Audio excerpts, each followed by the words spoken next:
City Point Christian College in Australia was requiring that their students sign a contract. It was like a behavioral contract. It was very, very anti-LGBTQ. And they have since retracted that contract and say, I quote from the principal, "We deeply regret that some students feel that they would be discriminated against because of their sexuality or gender identity. And I apologize to them and their families on behalf of the college." Sort of as though it was a bit of a whoopsie. But this retraction came from pressure from the minister of education. So it came from the government telling the school that they need to cut this crap out. But in good news, this is where I kind of want to draw as much positive out of this as possible. This is kind of a win where we have a bad behavior by a religious college that's being reversed, and they're being more or less forced, but they're putting it out there that no, you could be anyone, anywhere. Doesn't matter your gender identity, doesn't matter your sexuality, you're welcome. And I'd say whether forced or not, it's a culture change and it's positive. So, moving from these three examples of terrible behavior, still terrible behavior, but it's being reversed. So I don't know. What do you guys think? Good news, bad news, indifferent? I think it's a mixed bag. It's absolutely amazing that this pressure has got the college to U-turn. You know, that, as Laura said, that is a step in the right direction. Oh, if only Cynthia was here to sing it. Aw.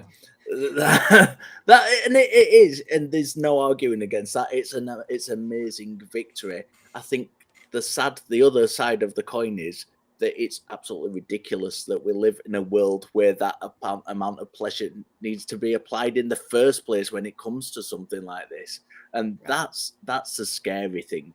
That, you know, why is that even allowed to begin with? Why is this letter, this change in contract, allowed to be sent out even to begin with? Yeah, I found the whole thing kind of gross and ironic because, you know, the religious right is constantly telling LGBT people that we're these like sex crazed perverts and we're like all disgusting and degenerates. But meanwhile, this grown ass man has sent out a letter being like, I need to make sure that your children's sexuality is a certain kind of way. And I'm like, which one of us is the one that's concerned with the sexuality of minors here? Like, because it's not the LGBT people. We're trying to tell you to fuck off and leave us alone, you know? But I really think this is actually a good thing. Like, I know that there's like a lot of fear, I think, from maybe people who aren't religious, but are more like libertarian in the US, of like the notion of like the federal government or a state government stepping in to like strong arm a religious organization or school is like really terrifying to some people. Like they think that's going to like shift us way over to where like nobody can be religious at all. But I think clearly, as this is shown, like we're not saying you can't be religious. We're not saying you can't have your Christian school. We're saying that like you can't control people's actions if they're from a protected status. And I think that's great, because why should these children who had no choice in being who they are have to like either lie or defend themselves against a school leader? Like, I don't know. If they don't even have the capacity to like maybe formulate like a logical argument about why this shouldn't be happening, that's when like we should have I think state bodies stepping in to take action.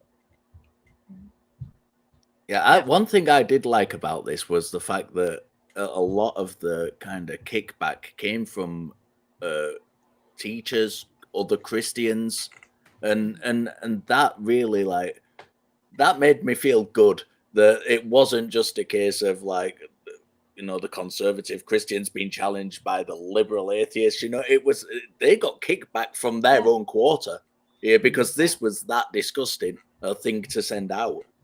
Yeah, being called out from someone in or a group of people that are part of their in-group, I think that can have a lot more of a long-lasting effect as a cultural shift. Maybe, you know, like what you said, getting called like bigoted or you know discriminative from people outside of your community is just not going to cause a lot of like, character change in a people as much as it will from somebody who's in your own group. I think I'm on board with a lot of the other things that were said. I had a really hard time being charitable with this one. Like, as much as I'm glad that it got changed, I was pissed when I read this, because first, like, they did it under without telling the parents. I think as a parent, that pissed me off. The fact that they were so interested in what is going on in children's underwear and in their personal lives is gross. I wonder how much of this is a actual regret, or if it was just getting caught, and so now they're having to do this PR, song and dance to try to make up for it. I really, really, really do hope that it does cause some long-lasting change in the way it's, the environment is at that church. I have a feeling that it didn't need to be in writing for this to have been a reality for a lot of kids who are going to that school. I think that getting it in black and white was a bad move on their part, but it called probably out something that was already very alive and well in their own community. So I don't know. I like I said, I had a hard time keeping my cool with this one. I felt like I'm really glad that someone stepped in, but shouldn't have happened. I think it's also I love that y'all are pointing out how cool it is that the community was stepping up, or that teachers and so forth, people that the kids might actually know, because I think when we're talking about the quality of life of LGBT people, that their community members and the people they actually know are one of the most significant validation from those people is one of the most significant factors in impacting their quality of life. That we love to talk about, or at least Christians love to be the transgenders are mentally ill because they're all suicidal, but it's the reason they're suicidal is because their parents and their community leaders and their teachers aren't standing up for them. So I think I hope that this can be something that these kids might integrate long term into their sense of self, that hey, this person in our community tried to do something to harm an entire group of people, and does somebody have my back? That's going to create kids who are confident and self-assured and know that when somebody treats me like that, that's not okay. I deserve better than that. I think that's awesome. I hope that is the message that the kids get out of this. Yeah, the harm was real as well. And in this letter, the contract from the school sent out, the wording in it was that any form of sexual immorality, including but not limited to adultery, fornication, homosexual acts, bisexual acts, bestiality, incest, and pedophilia and pornography is sinful and offensive to God, and it's destructive to human relationships and society. You don't link those fucking things together. This made me so angry reading this. It's just they're not connected. Then why are you connecting these dots that aren't there? Because they want to make it as dirty as possible, and just to really highlight just how quote unquote wrong these acts are, which is really, it's a disgusting practice. It really is. And the fact that they were given a deadline that they had to sign this form. This wasn't a if you want to, or we're doing a survey, which would still be pretty disgusting, but it was mandatory. And it also forced children to mark their gender as was stated on their birth certificate. Right, which could be really, really difficult for children who are transitioning or even questioning, to make it mandatory that it match their birth certificate is really shocking. Yes, or people who are born biologically intersex. What are they supposed to do? You're going to be forcing this information when it was absolutely none of your fucking business for parents. For people to get that on the contract. It made me so mad. I think the worst part is that this would have, I think they even cited somebody saying that her son or her brother, I think it was, would have maybe not been able to finish school. He was so close to graduating, and if this would have been pushed through, he wouldn't have been able to graduate.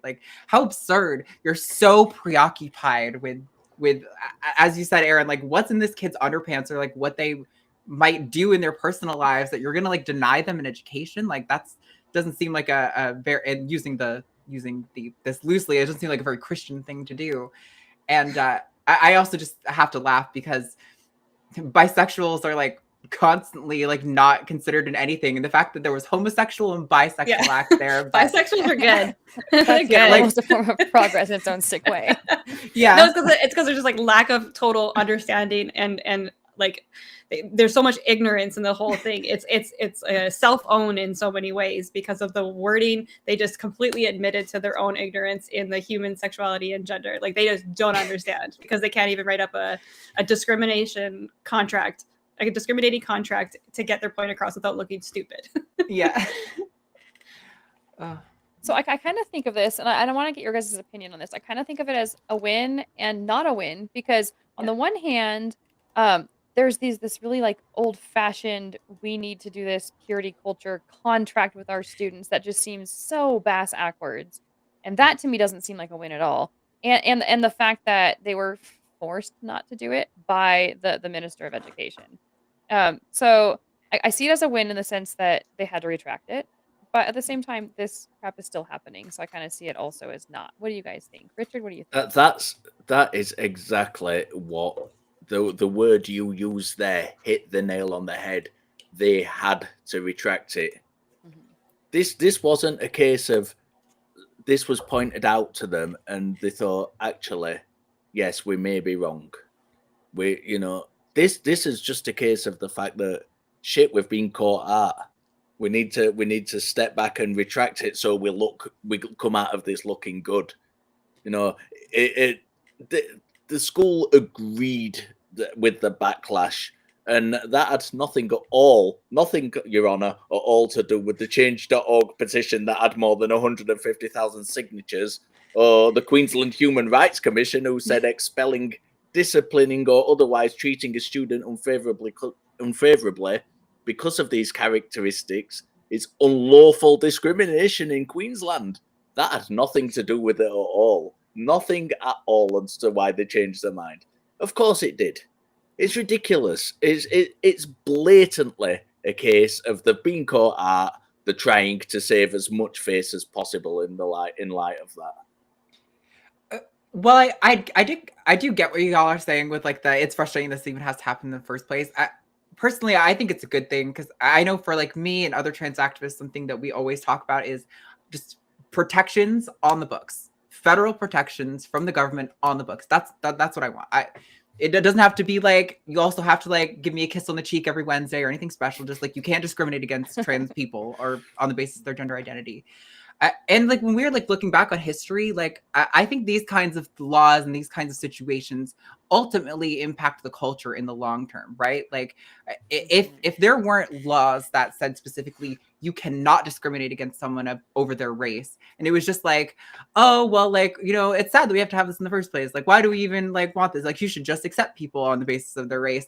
Like there would still be people who were like, well, I don't care what you think I should do. They would still be discriminating. Like I think the forcing people to not discriminate against people over something they can't control will ultimately, in the long run, push culture in a direction that will cause people to fall into the camp that we're all in now about this, That's such a good point. Like these things are frustrating, but the fact that they're trying to, get these things in and they come down to writing and then they can be properly pushed back against, it at least takes it out of the darkness. Like it's brought into light and it can be properly scrutinized. So as frustrating as it is, like it is a good thing that they're, I guess, trying to do it. And then if we can keep pushing back against it and not letting them get away with it, that is how you move forward.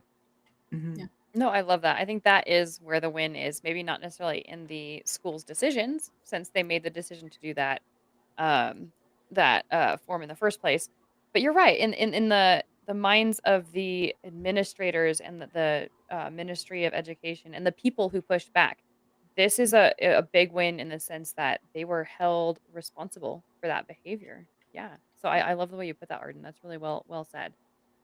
Yeah, I think there's a lot of people, who like that. Well, maybe they have like, they will say like their Christianity is what influences their morals or something. I think there are a lot of people who they're kind of where they start and end thinking about morality is like, what am I allowed to do? Legally, like there, how many people have been like against like marijuana before it started getting legalized in a bunch of states? Like they were like, oh, well, it's legal. And so it's bad. And I think, well, it's unfortunate. That is just the extent of what some people think. And that's why I think these laws are good, because it kind of nudges people to catch up to like what we've seen is like a maybe what we can argue logically is like the right moral position to come to. Yeah, and to piggyback on you, Arden, there with morals, from the point of view of Christianity in itself, this really does show how polarized Christianity is, and how much of a contradiction it is. Because on the one hand, you've got people like, you know, in the Old Testament, we're told it's perfectly fine to take virgin girls as spoils of war, or if God chooses to do so, he can wipe out the entirety of the earth. That's a morally good bit, and these people are obviously jumping on that. But on the other hand, and the good part of this story, this is other than the actual decision being overturned, this is the most amazing part of this story for me. Is you've got those Christian voices who are applying what they see as the love of Christianity and saying, you know, I'm going to take a stand against this because this is wrong. One of the teachers has moved out of the school. She had her own child in the school, and she's actually moved out of the school, left her job and removed her child just because of the decision from the school to do this. And she cites her Christianity as the reason behind doing that. Yeah, one thing this does also reflect on is how flexible Christianity happens to be as a religion. I mean, we have a lot of other big religions that have held on to a lot of their ancient teachings and sort of ancient traditions, and yet they're diminishing. You know, they're more of a cultural religion now. They're not necessarily getting new membership from people outside that culture. But here you have Christianity that's spread all over the globe, and one thing that makes it very successful is how flexible it is. And that scares me. Don't get me wrong. Like that, Yeah. in a way, it's terrible because it continues to draw people in from different angles and like, oh, you suddenly don't like this. Okay, well, we're going to change this and we're going to approach it from this angle. And you know, we're totally accepting of these people, or oh no, yeah, we're totally okay with this practice or that practice. Even though, I mean, not even a decade ago we weren't, right? And so in a way it's good and bad, but it really demonstrates how flexible this specific religion is to take up whatever the cultural standard is and run with it. And what I do like about it is that as we get more aware of human rights and treating people kindly, now this loving religion that's supposed to be loving to people and accepting and Jesus loves you and all this other stuff, now they're actually kind of given the opportunity to live up to that claim, right? And this is one of those situations in which it benefits the people for the religion to change because now the religion is going to do less harm to those people. Yeah, I think I've said it a couple of times on this show before that while generally speaking, like if my fantasy world existed, like Christianity would not be a thing anymore. But considering we live in the real world, I think a world where Christians are able to change and to develop their own like sense of morality and where Christians can be LGBTQ affirming is definitely the future I want, because I think that's going to be how we even get to a future where the culture is broadly accepting generally, right? Is by allowing people to be like, okay, you're not quite all the way there, but like you're like 75% of the way, and that's better than you were 10 years ago. So like I'm going to be appreciative of that progress. Yeah, that's pretty much Christianity in Britain. At the minute, we're very the Church of England is exceptionally kind of wishy-washy with its views and opinions, and will go where it thinks the voter numbers are, and with Britain being quite liberal, that's working in our favour because the church tends to back up those kind of decisions, which is as good as you said, not ideal. It would be better without that bad thinking to start with, but it's a step in the right direction. Yeah, I agree. I agree with all the points being made. That it just, if we're looking at harm reduction, what is the next step here, and to continue to move people forward in a less harmful version if they can't quite let go of their own religious beliefs. I'm on board with encouraging my progressive Christian friends to keep being the people who push back against the fundamentalists, be those parents that push back within their own in-group. I think that's great. It's a step in the right direction. Definitely.